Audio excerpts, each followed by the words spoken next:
Hit.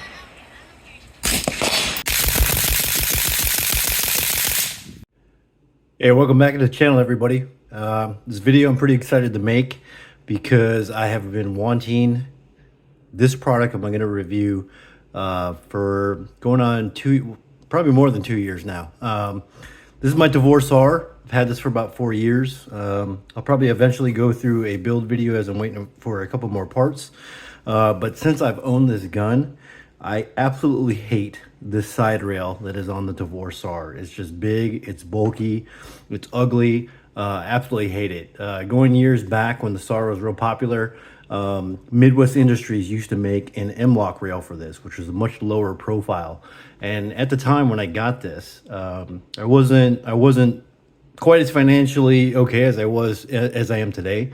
And even spending, I think this was, I don't know, 45 bucks maybe at the time, for the Midwest Industries model. It was something that I really had a debate about. So I never ended up getting one, and then Midwest Industries ended up continuing them. And then everything that was out there, all the stock was no longer available.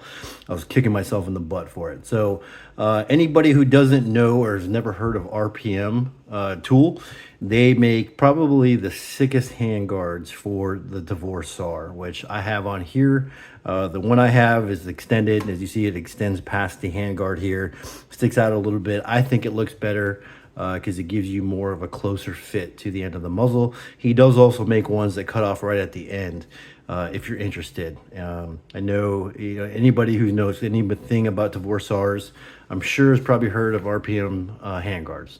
They are, like I said, they are the sickest. So, bought this handguard a couple years ago, and Remy, he is active on the on social media and the different IWI groups and Tavor groups and whatnot.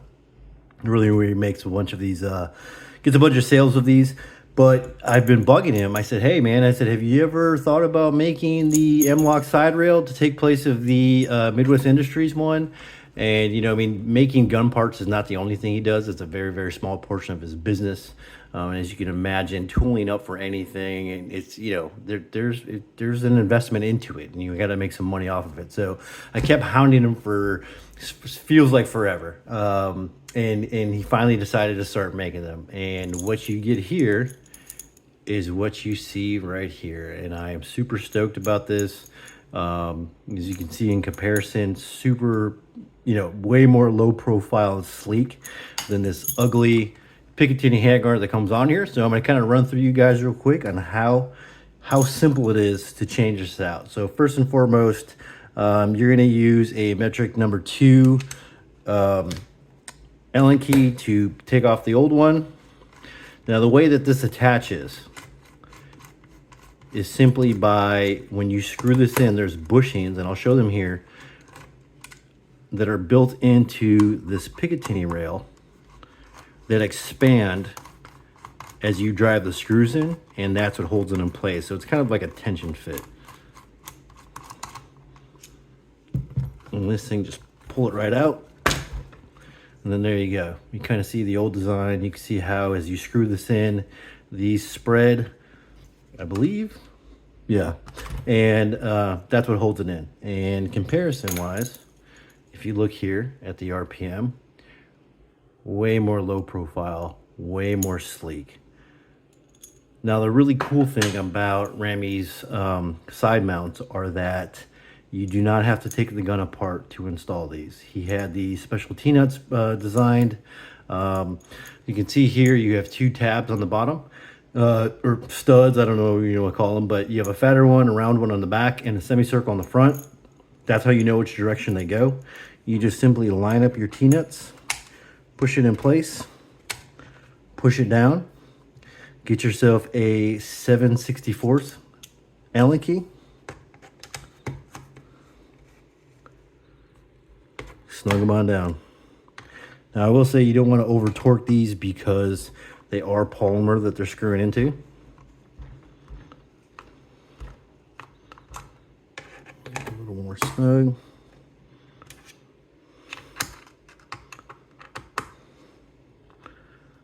There you go. Simple installation. Takes no disassembly whatsoever outside of taking up off the Picatinny handguard. so much better and so much sleek. I'm going to relocate my flashlight here. I really have always hated where it's at, so I'm super excited for that. So let me go ahead and do that, and I will cut back to the video. There we go. Installed, nice, sleek, low profile. Got to move my light that you saw was previously running parallel here, but as I gripped the gun, it was always in the way, and now it is in a much more, well, for when it clears away from my hand, it is in a much better position. I always like my lights kind of over at the 11 o'clock position. Oh man, I freaking love this thing. Rami, did you see this video? Thanks a ton, dude. Looks like all my months and months and couple years of bugging you about this has finally paid off. So any of you guys, you're interested in picking up this mount, go check out Rami's website, RPM Tool. He's got them available. I believe he does have them in other colors too. I think flat dark earth for sure, and I believe he has them in ODG. One more thing that I am waiting on from him, and I know he's working on getting them out, is he has a new front sight. So with the iron sights on this, you see you have to kind of pinch them to get them up. And I'll drop a picture in here in the video, but with his new light or his new front sight he's making, there is a like a wedge that sticks up that allows you to just simply pivot the front sight up. Looks super cool, super trick, so I'm just waiting on that. And then I will do a full review of my Tavor SAR build so far as I have it. So thanks again very much for watching. If you like the content, please hit the like and subscribe button. Share it as much as you like. Super cool new product from RPM Tool. Go check them out. Thanks.